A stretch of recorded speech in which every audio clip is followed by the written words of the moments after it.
Hello friends, welcome to JS analysis centre. तो आज के इस वीडियो में डिस्कस करेंगे 2 फरवरी का करंट अफेयर। और यदि इसका पीडीएफ डाउनलोड करना चाहते हैं तो इस वीडियो के डिस्क्रिप्शन में लिंक मिल जाएगा, आप वहां से डाउनलोड कर सकते हैं। और फ्रेंड्स, वीडियो के अंत में आप सभी से 2 प्रश्न पूछूंगा, उसका आंसर आपको नीचे कमेंट में लिखना है। अब चलिए स्टार्ट करते हैं। पहला क्वेश्चन है, 2022 टाटा स्टील शतरंज टूर्नामेंट में टाटा स्टील मास्टर्स वर्ग का खिताब किसने जीता? तो देखिए, हाल ही में 2022 का टाटा स्टील शतरंज टूर्नामेंट का आयोजन किया गया था। इसमें टाटा स्टील मास्टर्स वर्ग का खिताब जीते नॉर्वे के शतरंज खिलाड़ी Magnus Carlsen. Option A right answer. इन्होंने किसको हराया? अमेरिका के फैबियानो कारुवाना को हराया। तो याद रखिए, 2022 टाटा स्टील शतरंज टूर्नामेंट में टाटा स्टील मास्टर्स वर्ग का खिताब किसने जीता है? मैग्नस कार्लसन ने। वहीं इस टूर्नामेंट में एरिगैसी अर्जुन, जो कि भारत के शतरंज खिलाड़ी हैं, इन्होंने टाटा स्टील चैलेंजर्स वर्ग में खिताब जीता। ठीक है, टाटा स्टील मास्टर्स वर्ग का खिताब जीते मैग्नस कार्लसन, वहीं टाटा स्टील चैलेंजर्स वर्ग का खिताब जीते हैं भारत के एरिगैसी अर्जुन। इस टूर्नामेंट का आयोजन किया गया था नीदरलैंड में, नीदरलैंड के विज आन जी में इसका आयोजन किया गया था। और टाटा स्टील शतरंज टूर्नामेंट का ये 84वां संस्करण था। चलिए अगला क्वेश्चन है, 2022 ओडिशा ओपन बैडमिंटन टूर्नामेंट में पुरुष एकल वर्ग का खिताब किसने जीता है? तो देखिए, हाल ही में 2022 का ओडिशा ओपन बैडमिंटन टूर्नामेंट का आयोजन किया गया था। इसमें पुरुष एकल वर्ग का खिताब जीते किरण जॉर्ज, जो कि केरल के बैडमिंटन खिलाड़ी हैं। इन्होंने फाइनल में किसको हराया? मध्य प्रदेश के प्रियांशु राजावत को। और यहाँ पे एक बात और ध्यान में रखिएगा, प्रियांशु राजावत ने 2021 में यूक्रेन इंटरनेशनल बैडमिंटन टूर्नामेंट का खिताब जीता था। ओडिशा ओपन बैडमिंटन टूर्नामेंट की बात करें तो ये एक BWF सुपर 100 टूर्नामेंट है और बैडमिंटन का ये पहला अंतर्राष्ट्रीय टूर्नामेंट था जिसका आयोजन ओडिशा में किया गया। यानी ओडिशा में पहली बार BWF सुपर 100 टूर्नामेंट का आयोजन किया गया था। ओडिशा में कहाँ पर किया गया था? कटक के जवाहरलाल नेहरू इंडोर स्टेडियम में। चलिए अगला क्वेश्चन है, सबसे कम उम्र में BWF सुपर 100 टूर्नामेंट जीतने वाली पहली भारतीय कौन बनी है? या फिर ये क्वेश्चन ऐसे भी बन सकता है कि 2022 ओडिशा ओपन बैडमिंटन टूर्नामेंट में महिला एकल वर्ग का खिताब किसने जीता? तो याद रखिए, महिला एकल वर्ग का खिताब जीती उन्नति हुडा, जो कि हरियाणा की रहने वाली हैं और इनकी उम्र मात्र 14 साल है। 14 साल की उम्र में BWF सुपर 100 टूर्नामेंट जीतने वाली ये सबसे कम उम्र की भारतीय बन गई हैं। इन्होंने फाइनल में किसको हराया? स्मित तोष्णीवाल को हराया। BWF यानी बैडमिंटन वर्ल्ड फेडरेशन, इसकी स्थापना की गई थी 1934 में। हेडक्वार्टर मलेशिया के राजधानी कुआलालंपुर में है। बैडमिंटन वर्ल्ड फेडरेशन के वर्तमान में अध्यक्ष हैं पॉल एरिक होयर लार्सन।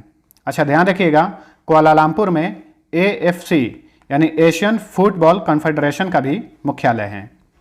चलिए अगला क्वेश्चन है, 31 जनवरी 2022 को कौन सा राष्ट्रीय महिला आयोग दिवस मनाया गया? तो देखिए, 31 जनवरी को हर साल राष्ट्रीय महिला आयोग दिवस मनाया जाता है। 2022 में ये 30वां दिवस मनाया गया। Option D right answer.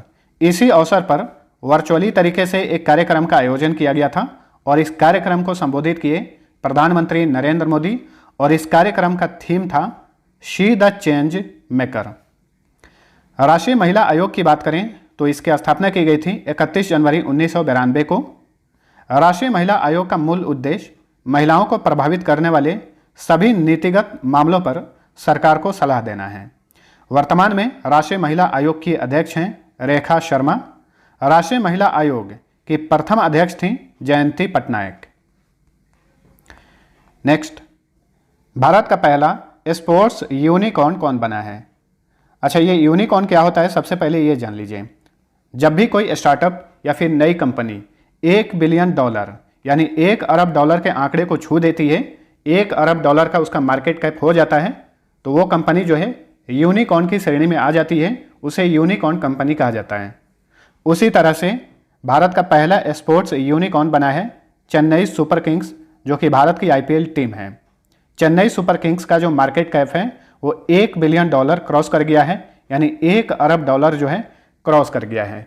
ये लगभग बराबर होता है 7,400 करोड़ रुपए के। तो ध्यान रखिएगा, इंपॉर्टेंट क्वेश्चन बनेगा। भारत का पहला स्पोर्ट्स यूनिकॉर्न कौन बना है?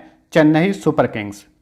चेन्नई सुपर किंग्स ने ही पिछला आईपीएल का खिताब जीता था, 14वां आईपीएल था। और चेन्नई सुपर किंग्स जो है 4 बार आईपीएल का खिताब जीत चुका है। सबसे अधिक बार आईपीएल जीतने के मामले में ये दूसरे स्थान पर है, पहले स्थान पर है मुंबई इंडियंस। ठीक है, चेन्नई सुपर किंग्स जो टीम है इसकी मालिक कंपनी है इंडिया सीमेंट। वर्तमान में इस टीम के कप्तान हैं महेंद्र सिंह धोनी। 2 बातें और ध्यान में रखिएगा। CoinDCX जो कि भारत की क्रिप्टो करेंसी एक्सचेंज है, ये यूनिकॉर्न क्लब में शामिल होने वाली भारत की पहली क्रिप्टो करेंसी एक्सचेंज है। ठीक है, वहीं भारत सबसे अधिक यूनिकॉर्न कंपनियों के मामले में विश्व में तीसरे स्थान पर है। नेक्स्ट, 1 फरवरी 2022 को भारतीय तटरक्षक बल यानी इंडियन कोस्ट गार्ड ने अपना कौन सा स्थापना दिवस मनाया? तो 1 फरवरी को भारतीय तटरक्षक बल दिवस मनाया जाता है। 1 फरवरी 2022 को भारतीय तटरक्षक बल ने अपना 46वां स्थापना दिवस मनाया। Option A right answer. भारतीय तटरक्षक बल यानी इंडियन कोस्ट गार्ड की बात करें तो इसकी स्थापना की गई थी 1 फरवरी 1977 को। भारतीय तटरक्षक बल जो है इसका प्राथमिक कर्तव्य भारतीय समुद्री तटीय क्षेत्रों में तस्करी को रोकना और अन्य गतिविधियों पर नजर रखना है। मुख्यालय कहाँ पर है? नई दिल्ली में है। इंडियन कोस्ट गार्ड जो है ये रक्षा मंत्रालय के अधीन काम करता है। वर्तमान में इसके महानिदेशक हैं वीरेंद्र सिंह पठानिया, जो कि हाल ही में भारतीय तटरक्षक बल के ये नए महानिदेशक यानी डायरेक्टर जनरल बने हैं। Next, 2021 World Games Athlete of the Year पुरस्कार जीतने वाले दूसरे भारतीय कौन बने हैं? वेरी इंपॉर्टेंट क्वेश्चन बनेगा, आगामी परीक्षाओं के लिए याद रखिएगा। 2021 World Games Athlete of the Year पुरस्कार जीतने वाले दूसरे भारतीय बन गए हैं PR श्रीजेश।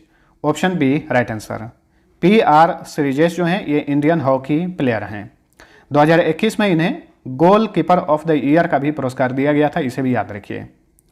अच्छा, ये पुरस्कार जीतने वाले ये दूसरे भारतीय हैं। तो प्रथम भारतीय कौन है? रानी रामपाल हैं। 2020 में रानी रामपाल को world Games Athlete of the Year पुरस्कार से सम्मानित किया गया था। रानी रामपाल वर्तमान समय में भारतीय महिला हॉकी टीम की कप्तान हैं। नेक्स्ट, HE एंटोनियो कोस्टा किस देश के लगातार दूसरी बार प्रधानमंत्री बने हैं? तो HE एंटोनियो कोस्टा ये यूरोपीय कंट्री पुर्तगाल के लगातार दूसरी बार प्रधानमंत्री बने हैं। देखिए, HE एंटोनियो कोस्टा जो हैं इनका पुश्तैनी घर भारत में है, भारत के गोवा राज्य में है, यानी इनका संबंध भारत से है। इसलिए इंपॉर्टेंट क्वेश्चन बनता है, याद रखिएगा, इनका संबंध भारत से है, भारतवंशी कहलाते हैं HE एंटोनियो कोस्टा। और ये पुर्तगाल के लगातार दूसरी बार प्राइम मिनिस्टर चुने गए हैं। किस पार्टी से बिलोंग करते हैं? सोशलिस्ट पार्टी से बिलोंग करते हैं और ये पुर्तगाल के 119वें प्राइम मिनिस्टर हैं। पुर्तगाल की राजधानी है लिस्बन। यहाँ के राष्ट्रपति हैं Marcelo Rebelo de Sousa. Currency का नाम है यूरो। अब चलिए बजट से रिलेटेड जो भी इंपॉर्टेंट प्रश्न बनते हैं उनको डिस्कस कर लेते हैं। तो 1 फरवरी 2022 को वित्त वर्ष 2022-23 के लिए बजट पेश किया गया केंद्रीय वित्त मंत्री निर्मला सीतारमन द्वारा। और वित्त मंत्री रहते हुए निर्मला सीतारमन ने लगातार चौथी बार आम बजट पेश किया है। तो आम बजट कब पेश किया जाता है भारत में? 1 फरवरी को, और इसकी शुरुआत की गई थी 2017 में। ठीक है, यानी 2017 में पहली बार 1 फरवरी को आम बजट पेश किया गया था। उससे पहले फरवरी माह के आखिरी कामकाजी तारीख को बजट पेश किया जाता था। चलिए जानते हैं बजट 2022-23 में शिक्षा क्षेत्र के लिए कितना धनराशि आवंटित किया गया है। तो शिक्षा क्षेत्र के लिए यानी एजुकेशन क्षेत्र के लिए धनराशि आवंटित किया गया है 1,04,278 करोड़ रुपए। Option D right answer. Budget 2022-23 में रक्षा क्षेत्र के लिए यानी डिफेंस सेक्टर के लिए कितना धनराशि आवंटित किया गया है? ये 2 प्रमुख क्षेत्र हैं, रक्षा क्षेत्र, शिक्षा क्षेत्र, और एक स्वास्थ्य क्षेत्र, उसे याद रखिएगा। ठीक है, तो रक्षा क्षेत्र के लिए इस बार के बजट में धनराशि आवंटित किया गया है 5,25,166 करोड़ रुपए। तो option A right answer. Next, budget 2022-23 में वर्चुअल डिजिटल एसेट्स से होने वाली आय पर कितने प्रतिशत टैक्स का प्रावधान किया गया है? डिजिटल एसेट्स, इसमें आ जाएगा क्रिप्टो करेंसी, यानी इससे जो भी आय होता है उसी का बात चल रहा है। तो इस आय पर कितने प्रतिशत टैक्स का प्रावधान किया गया है? 30%। Option B right answer. ठीक है, अभी देखिए भारत में डिजिटल करेंसी नहीं चल रही है, लेकिन अभी बातचीत चल रहा है कि इसे आने वाले समय में आरबीआई द्वारा मंजूरी दी जाएगी। तो वर्चुअली डिजिटल एसेट से होने वाले आय पर 30% टैक्स का प्रावधान किया गया है बजट 2022-23 में। चलिए अगला क्वेश्चन है, बजट 2022-23 में अगले 3 वर्षों के दौरान कितने प्रधानमंत्री गति शक्ति कार्गो टर्मिनल विकसित करने की बात कही गई है? तो देखिए इस बार के बजट में कहा गया है कि अगले 3 सालों में 100 प्राइम मिनिस्टर गति शक्ति कार्गो टर्मिनल विकसित किए जाएंगे, तो ऑप्शन डी। नेक्स्ट, बजट 2022-23 में अगले 3 साल में कितने वंदे भारत ट्रेनों का निर्माण और विकास करने की बात कही गई है? तो देखिए वंदे भारत ट्रेन जो भारत में चलाई जा रही है, अगले 3 साल में इस बार के बजट में कहा गया है कि अगले 3 साल में ऐसे 400 ट्रेनों का निर्माण और विकास किया जाएगा। 400 इस तरह के ट्रेन यानी वंदे भारत ट्रेनों का निर्माण और विकास किया जाएगा। चलिए अगला क्वेश्चन है, बजट 2022-23 में वित्त मंत्री निर्मला सीतारमण ने पीएम ई विद्या योजना के तहत 1 क्लास 1 टीवी चैनल को 12 से बढ़ाकर कितना करने की घोषणा की है? देखिए वर्तमान में भारत में 1 क्लास 1 टीवी चैनल की संख्या 12 है, जो कि प्रथम क्लास से लेकर 12वीं तक के छात्रों को कवर करता है, डिजिटल शिक्षा दी जाती है। तो इसकी संख्या बढ़ाकर 12 से कर दी जाएगी 200। Option B right answer. Next, budget 2022-23 में स्वास्थ्य क्षेत्र के लिए कितना धनराशि आवंटित किया गया है? ऊपर हम लोग देखे हैं रक्षा क्षेत्र के लिए और शिक्षा क्षेत्र के लिए, अब हम जानते हैं स्वास्थ्य क्षेत्र के लिए इस बार के बजट में कितना धनराशि आवंटित किया गया है। तो 86,200 करोड़ और 65 लाख रुपए स्वास्थ्य क्षेत्र के लिए आवंटित किया गया है। अब बजट से रिलेटेड बहुत सारे जीके के क्वेश्चन बनते हैं, इन्हें भी याद रखिएगा। स्वतंत्र भारत का पहला बजट कब पेश किया गया था? 26 नवंबर 1947 को। स्वतंत्र भारत के प्रथम वित्त मंत्री थे आर.के. षणमुगम शेट्टी, उन्होंने पेश किया था। वहीं गणतंत्र भारत का पहला बजट कब पेश किया गया था? 28 फरवरी 1950 को। ठीक है, 1950 करिएगा क्योंकि भारत गणतंत्र हुआ था 26 जनवरी 1950 को, तो गणतंत्र भारत का पहला बजट पेश किया गया था 28 फरवरी 1950 को। ठीक है, और जॉन मथाई जो कि स्वतंत्र भारत के दूसरे वित्त मंत्री थे, इन्होंने गणतंत्र भारत का पहला बजट पेश किया था। भारतीय बजट व्यवस्था का जनक किसे कहा जाता है? जेम्स विल्सन को, जो कि अंग्रेज था। भारत में पहली बार इसी ने बजट पेश किया था। ठीक है, बजट पेश करने वाली भारत की प्रथम महिला वित्त मंत्री का नाम बताइए। तो ये है इंदिरा गांधी। 1970 में जब ये प्राइम मिनिस्टर थी तो वित्त मंत्रालय का प्रभार भी इन्हीं के पास था। तो ये क्वेश्चन इंपॉर्टेंट बनता है कि बजट पेश करने वाली भारत की प्रथम वित्त मंत्री का नाम बताइए, महिला वित्त मंत्री का नाम बताइए। तो ये है इंदिरा गांधी। बजट पेश करने वाले भारत के प्रथम प्रधानमंत्री कौन थे? पंडित जवाहरलाल नेहरू। इन्होंने 1958 में बजट पेश किया था। उस समय ये प्रधानमंत्री थे, साथ साथ में वित्त मंत्रालय भी इन्हीं के पास था। भारत में सबसे अधिक बार बजट पेश करने वाले व्यक्ति का नाम बताएं। तो ये हैं मोरारजी देसाई। इन्होंने 10 बार बजट पेश किया था अपने समय में। रेल बजट जो कि अलग से पेश किया जाता था, रेल बजट को आम बजट में विलय कब किया गया था? 2017 में। तभी से आम बजट के साथ ही रेल बजट पेश किया जाता है। तो फ्रेंड्स, यह था हमारा आज का करंट अफेयर। वीडियो पसंद आया है तो लाइक और शेयर जरूर करना। अब डेली की तरह फटाफट पिछले क्लास का क्विक रिवीजन कर लीजिए। पहला क्वेश्चन है, किस कंपनी ने 12,100 करोड़ रुपए में नीलाचल इस्पात निगम लिमिटेड का अधिग्रहण कर लिया है? टाटा स्टील ने। फील्ड हॉकी टूर्नामेंट महिला पैन अमेरिकन कप 2022 का खिताब किसने जीता है? अर्जेंटीना ने जीता है चिली को हराकर। 150 गांवों को उत्कृष्टता के गांव यानी विलेज ऑफ एक्सेलेंस में बदलने के लिए भारत ने किसके साथ समझौता किया है? इजराइल के साथ। हाल ही में लॉन्च पुस्तक फियरलेस गवर्नेंस के लेखक कौन हैं? किरण बेदी हैं, जो कि भारत की प्रथम महिला IPS ऑफिसर और पुडुचेरी की पूर्व उपराज्यपाल हैं। 5 लाख भारतीय महिलाओं के नेतृत्व वाले छोटे व्यवसायों का समर्थन करने के लिए उद्योग निकाय फिक्की ने किसके साथ समझौता किया है? तो फिक्की ने समझौता किया है मेटा के साथ। फेसबुक का नया नाम मेटा है। हाल ही में विश्व उपेक्षित उष्णकटिबंधीय रोग दिवस यानी world neglected tropical disease day कब मनाया गया? 30 जनवरी को मनाया गया। केंद्रीय MSME मंत्रालय के अनुसार सबसे अधिक अनुसूचित जाति MSME उद्यमियों के मामले में कौन सा राज्य पहले स्थान पर है? महाराष्ट्र। सर्जियो मैटेरेला किस देश के लगातार दूसरी बार राष्ट्रपति बने हैं? इटली के। आज़ादी के 75 साल बाद पहली बार किस राज्य को मालगाड़ी कनेक्टिविटी से जोड़ा गया है? मणिपुर को। 30 से 31 जनवरी 2022 को किस राज्य में 2 दिवसीय स्पीतुक गुस्टर उत्सव मनाया गया? लद्दाख में ये उत्सव मनाया जाता है हर साल।